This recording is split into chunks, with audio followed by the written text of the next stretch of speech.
Shalom adik-adik, selamat hari Minggu untuk kita semua ya adik-adik. Ayo adik-adik, siapa yang sudah siap untuk mendengarkan cerita firman pada minggu ini? Ayo semuanya duduk yang rapi. Ayo kita dengar-dengaran sebelum kita mendengarkan firman Tuhan. Yuk kita lipat tangannya, kita berdoa, kita meminta pada Tuhan. Sama-sama kita berdoa. Tuhan Yesus, Bapa kami yang baik, terima kasih Tuhan atas berkat yang Engkau berikan kepada kami anak-anak-Mu. Sebentar lagi kami akan mendengarkan firman-Mu Yesus. Semoga firman-Mu bisa kami pahami, kami mengerti, dan kami laksanakan di kehidupan kami. Kami syukur padamu Yesus. Amin. Amin. Adik-adik, Kak Devi punya satu cerita di mana cerita tersebut terdapat seorang anak laki-laki yang bernama Anton. Jadi Anton ini harus hidup seorang diri adik-adik, harus hidup mencari makan sendiri karena dia sudah ditinggalkan oleh ayah dan ibunya sedari kecil adik-adik. Jadi dia harus mencari makan sendiri, harus meminta-minta uang, mencari nafkah sendiri untuk menghidupi hidupnya sendiri. Jadi adik-adik yang di rumah masih makan minta mama, masih dikasih sama mama, harus selalu bersyukur. Betul, apapun makanan yang ada di rumah harus berterima kasih kepada Yesus.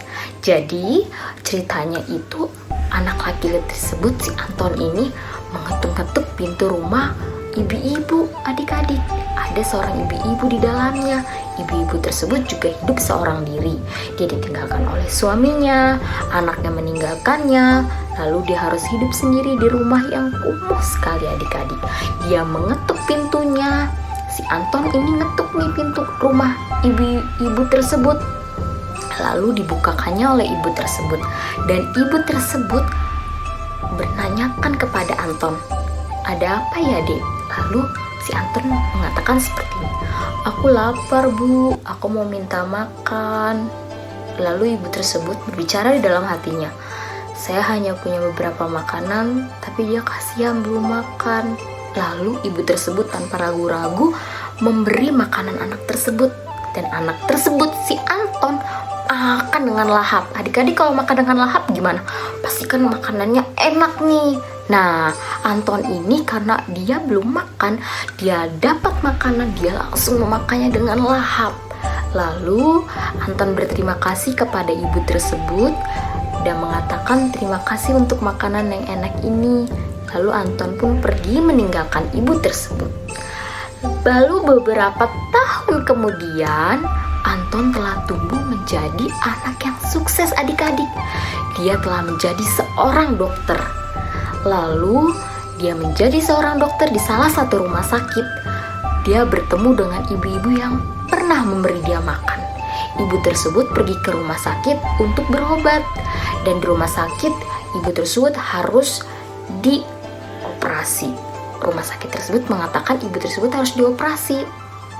Lalu ibu tersebut berpikir dia mau beroperasi tapi dia tidak punya uang. Anton pun melihat ibu-ibu yang pernah memberi makan. Anton tersebut, dia tanpa ragu membiayai seluruh biaya rumah sakit ibu tersebut.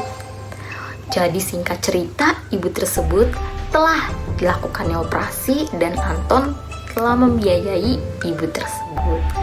Jadi dari cerita tersebut adik-adik, kita harus selalu menolong, memberikan kepada sesama seluruh umat manusia, tidak pandang bulu, mau dia kaya, mau dia miskin, mau dia pendek, mau dia tinggi, mau dia kurus, mau dia gemuk. Jika dia membutuhkan pertolongan kita adik-adik, kita harus selalu menolongnya. Betul sekali. Sama dengan cerita firman Tuhan yang dimana Yesus memberi makan 5.000 orang adik-adik dengan apa? Dengan 5 roti dan 2 ikan. Adik-adik bisa tahu nggak gimana ya caranya? Kok 5.000 orang dikasih 5 roti dan 2 ikan adik-adik? Mungkin nggak sih? Kak Devi aja sempat berpikir kayaknya nggak mungkin deh. Kak Devi aja kadang suka makan 1 ikan sendiri. Ini harus 2 ikan kepada 5.000 orang adik-adik. Betapa mengherankannya kan? Tapi dengan Tuhan Yesus tidak perlu diragukan lagi adik-adik. Suatu ketika waktu Yesus berjalan, dia menelusuri kota Yahudi. Lalu banyak sekali jemaat-jemaatnya ingin meminta berkat kepada Tuhan Yesus. Tuhan Yesus memberikannya berkat tanpa ragu-ragu. Setelah itu muridnya menghampiri Yesus dan mengatakan, "Tuhan, sudah saatnya kita pergi karena waktu sudah akan larut dan di sini tidak ada makanan." Lalu semua bangsa di situ tersebut juga mengalami kelaparan, bukan hanya murid Tuhan dan juga Tuhan. Tetapi di situ ada 2 anak kecil memberikan makanannya yang dimilikinya, bekal dia. Adik-adik kalau misalkan bawa bekal dari rumah ke sekolah, terus teman adik-adik ada yang minta, adik-adik mau kasih nggak? Puji Tuhan, berbagi memang harus dilakukan kepada sesama. Lalu dari cerita Tuhan Yesus tersebut, dia memberikan, anak kecil tersebut memberikan 5 roti yang dimilikinya dan 2 ikan.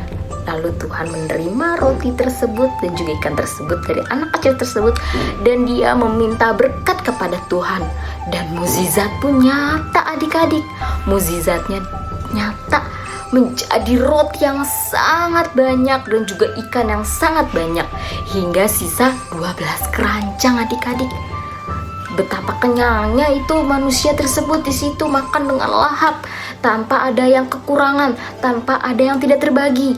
Semuanya terbagi sampai sisa 12 keranjang adik-adik.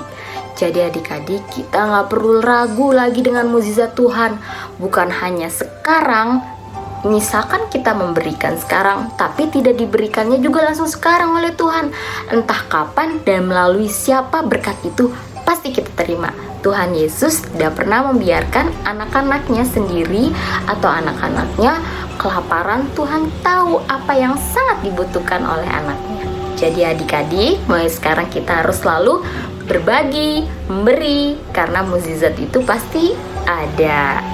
Jadi cukup sekian untuk firman dan cerita hari ini adik-adik. Sebelum kita selesaikan firman-Nya, yuk kita sama-sama berdoa. Tuhan Yesus, Bapa kami yang baik, terpujilah nama-Mu Yesus kekal sampai selama-lamanya. Ya Bapa, kami sudah mendengarkan firman yang diberikan oleh anak-Mu ini ya Bapa. Semoga firman-Nya bisa kami dengar, kami mengerti dan kami pahami, dan juga kami laksanakan di kehidupan kami Yesus. Kami harus selalu berbagi kepada sesama, memberikan kepada sesama yang membutuhkan ya Tuhan. Terpujilah nama-Mu Yesus. Terima kasih. Amin. Amin. Cukup sekian untuk firman kali ini. Shalom.